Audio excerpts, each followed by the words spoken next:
Glen Meece, excuse me. I'm George Vogel, so along with Jennifer Kleekamp, Dave Newrath, and my name Jose Imana. Yeah.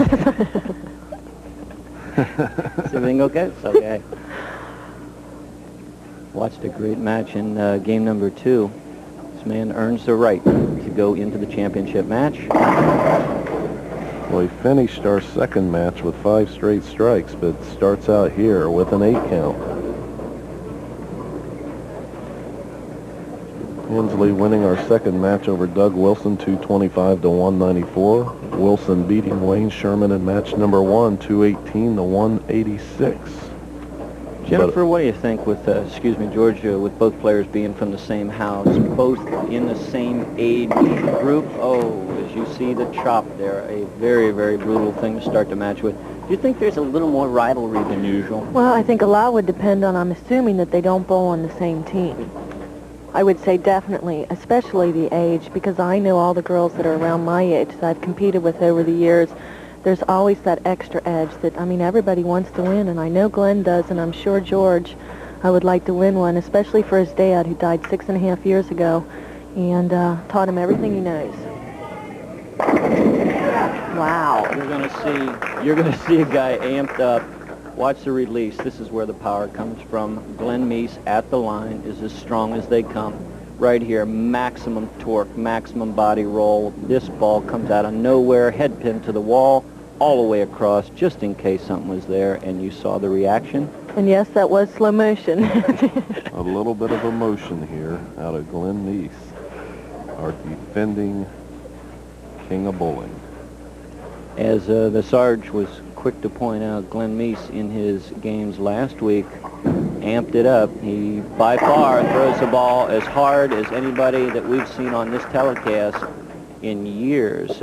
In his first match last week against Ron Bonnert, Bonnert averaging 18 miles an hour, Glen at 19.75. In game number 2, Glen amped it up to over 20 miles an hour, and then back in game 3, where he coasted a little bit at the end, back to 19.2, but by far the hardest thrower that we have in town right now.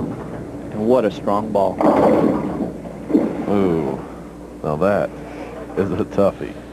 I tell you what, you start with a chop and a spare, gives you a little bad taste in your mouth, then you go wide and you leave a fairly difficult split here, George. It doesn't look good, especially when your competitor comes across with a double. There you see it, the 3, 9, 10.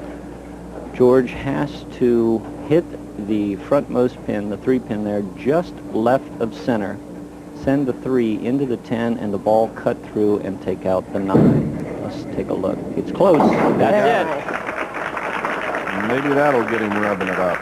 Textbook covered, just the way we called it, George. This is what you've got to do to make this spare with regularity, just to the left of center. Remember I said it?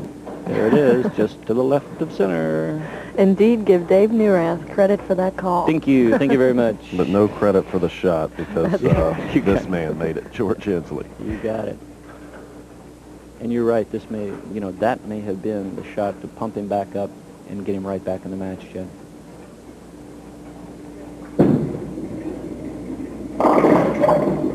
Wow. Again, crossing over a little bit.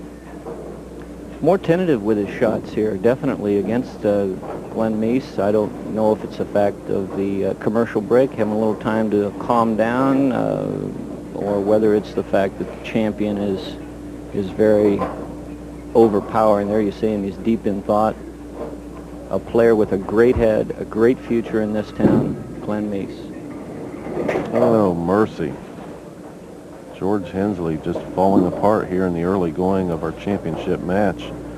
He finished our second match, as I said, with 5 straight strikes, and then comes out in the championship match and completely different ball game. The one thing Glen Meece cannot do right here is let up. You are not bowling your opponent. You are bowling yourself each and every frame, and you never, ever want to let up like that. The opponent starts open, spare, open. You go crush, crush. Don't let up. Don't do that. Glen Meece knows he made a mistake, and that, yeah. Okay, thank you, Glenn. Thank you.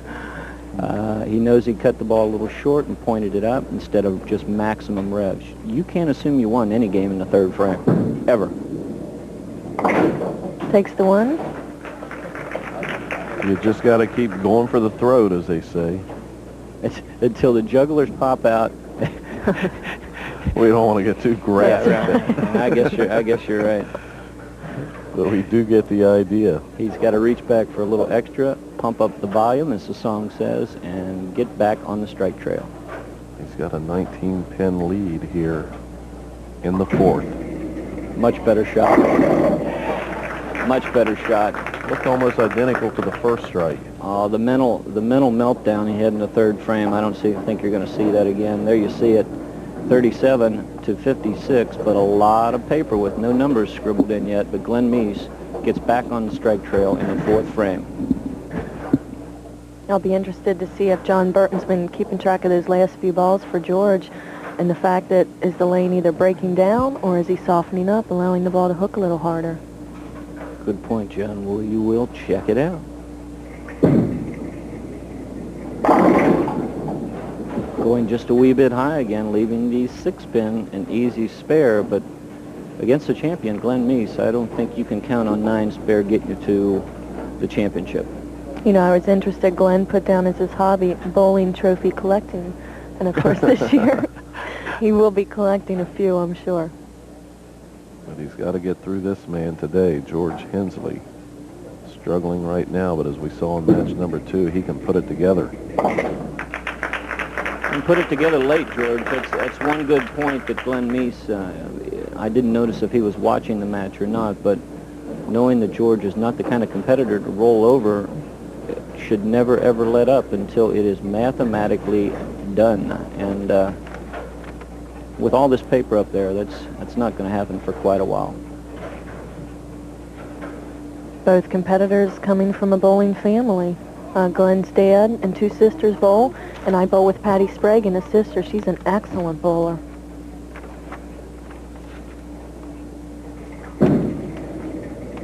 Bam! Bingo, bango. Wiped him out. Left lane, a great shot, knowing that if he falls too far behind, can never catch up, but he's going to have to max out on each and every shot, and I don't think we're going to see any more assumptions on Glen Meece's part and ease up anymore. I just think he's going to give it every ounce of energy he's got into every shot. Yep. No doubter. Yep.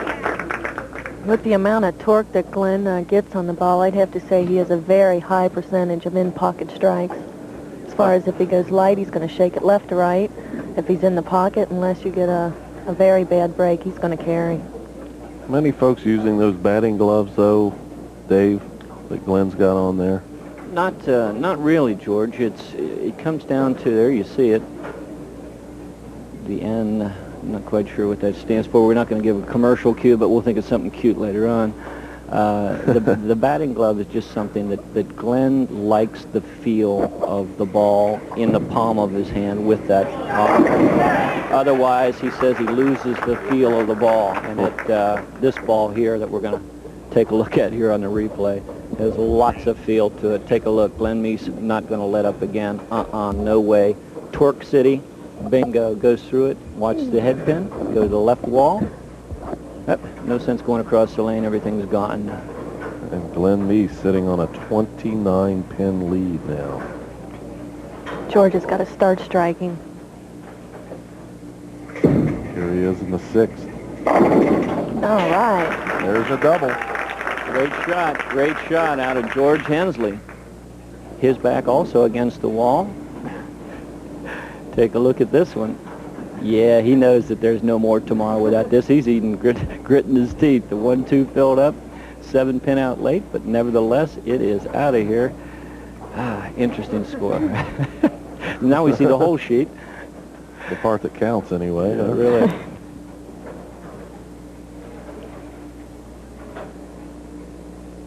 Working on a double. Oh.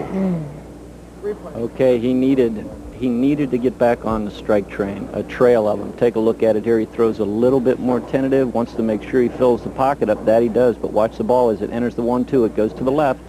See it jump left there, and the 4-pin get a bad angle into the channel. And he was shooting quite a few of those in practice, George, the 7-pin, and looks like it paid off. Glen Meece totally in the driver's seat now.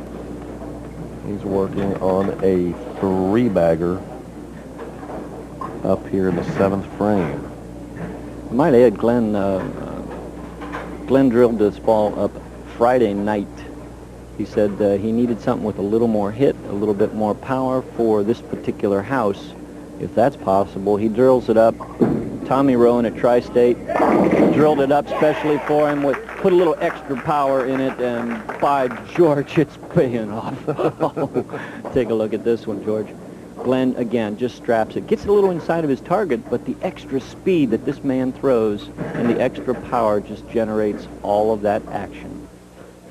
All the action that Glen Meece creates, he needed it to finish out the game with a double in the 10th for 230.